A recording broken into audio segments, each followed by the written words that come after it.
Hola a todos, estamos aquí con una inmejorable compañía, nuestra querida amiga, que además y por casualidad también es una de las escritoras uruguayas más importantes, Claudia Mengual. Y bueno, le invitamos a venir acá a nuestra casa para conversar un poco acerca del lugar inalcanzable, que es su última novela.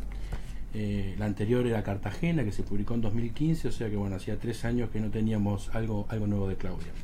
Entonces, bueno, para arrancar y saludándote y dándote la bienvenida. Gracias, Julián. Quería empezar por esto. Esta es una novela que tiene como 2 ejes narrativos, en 2 tiempos y en 2 lugares bien claros. La novela comienza en la ciudad de Córdoba en el año 1992, en un hotel donde el primer día de Año Nuevo aparece un muerto, aparece alguien que ha fallecido.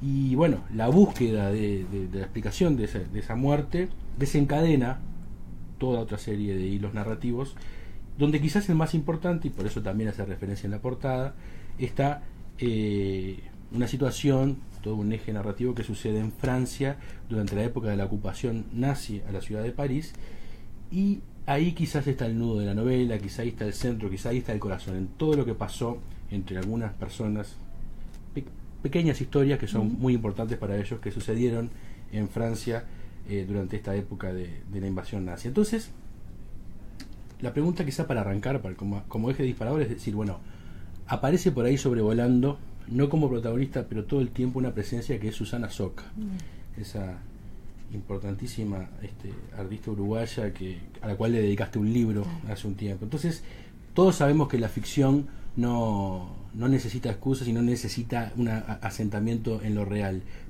O sea que no voy a cometer la torpeza de preguntarte cuánto hay de cierto en todo esto, no lo voy a hacer, pero sí preguntarte por qué decidiste ambientar esta historia en ese momento y con Susana Soca y con París como centro. Hay que decir que hablar de París siempre es tan fascinante, tan atractivo. Es una ciudad que ejerce un poder de atracción en los uruguayos que en realidad creo que somos muy francófilos en nuestra matriz cultural. Y porque además, Julián, desde que escribí aquella biografía de Susana Soca, vengo diciendo que alguien la tome como personaje de ficción, porque fue un personajón, una mujer venida de una familia humilde, pero también de una familia, digamos, de mucha prosapia, como eran los Blanco Acevedo por parte de su mamá, dueña de una de las fortunas más importantes de este país, que hizo mecenazgo, que vivía entre Montevideo y París, que contribuyó tanto para que nuestra cultura de alguna manera pudiera consolidarse y pudiera ser vista desde el exterior, y que tiene poco reconocimiento. Esa mujer que murió en el 59, a mí me parecía que podía de alguna manera ser incorporada a la ficción con todo el rigor que implica estar hablando de un personaje que efectivamente existió. Claro. Es decir, que eso hay que tener mucho cuidado y ser muy delicado, porque efectivamente Susana sí existió. El resto de la novela, por supuesto, es ficción dentro de un marco histórico real, que es el que tú acabas de comentar. Totalmente. Y hablaste de Susana Soca y uno piensa en Onetti, claro, porque evidentemente tuvieron un vínculo que no siempre fue muy agradable, pero que fue muy fermental. Y cito a Onetti porque en realidad esta novela tiene un epígrafe, o sea, ese texto que aparece al principio de las novelas, citando quizás a otros autores. A veces pueden estar meramente como decorativos, pero en este caso creo, y lo sé porque trabajé contigo en esta novela, tiene un valor fundamental. Es una cita de Juan Carlos Onetti de su libro El Pozo, ¿no? Su libro quizás más emblemático, que dice: se dice que hay varias maneras de mentir, pero la más repugnante de todas es decir la verdad. Toda la verdad, ocultando el alma de los hechos. Y bueno, tiene mucho que ver esto porque ese vínculo entre la verdad objetiva y la verdad real, subjetiva, el alma de los hechos, creo que es un elemento que dispara mucho de lo que pasa en la novela, y te quiero preguntar sobre eso. Claro, esta novela, que como tú decías va en 2 planos temporales y espaciales, entre esa Córdoba del 92 y esa París ocupada en los años 40, tiene, digamos, una idea fuerza, un núcleo conceptual que hace que esas historias se vayan entrelazando. Quiero decir esto porque en realidad el lector va a acceder a una historia además que yo aspiro que sea entretenida, Julián, porque de ninguna manera creo que la literatura, para ser buena y de calidad y reflexiva, tenga que ser densa o aburrida. O sea que también decir eso. Y esa idea fuerza tiene que ver con dónde está la verdad. ¿Está en algún lado o efectivamente, como dice el título, es un lugar inalcanzable? nosotros construimos toda nuestra vida a partir de relatos, así como los personajes de esta novela construyen su vida a partir de relatos, pero nunca están del todo seguros si esos relatos son la verdad absoluta. Y aún así, tanto esos personajes como nosotros operamos, no tenemos otra manera de vivir si no es construyendo un relato acerca de quiénes somos, quiénes han sido nuestros padres, cuál es la historia que nos vincula a nuestro pueblo.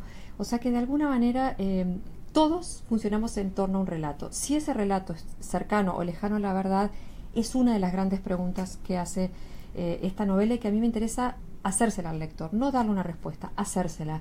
Es decir, sobre qué relatos está construida la vida de cada uno. El relato quizá podremos decir el relato de la vida de Jacinto Arnaud, que es el personaje quizá que atraviesa toda la novela, aparece en Córdoba ya siendo un anciano y reaparece como personaje joven en aquella Francia invadida por el ejército nazi. Es también la búsqueda de la verdad del amor, ¿no? Es la búsqueda de la verdad del amor, y cómo un amor traicionado puede pasar 50 años convertido en un odio visceral que literalmente estropea, estanca la vida de una persona.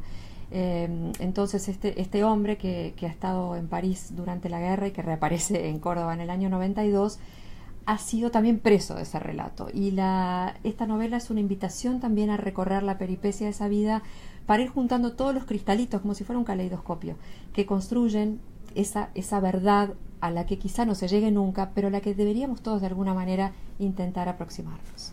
Bueno, esperamos haber logrado seducirlos con esta charla. Si no lo logramos, está el libro. El libro es lo más importante.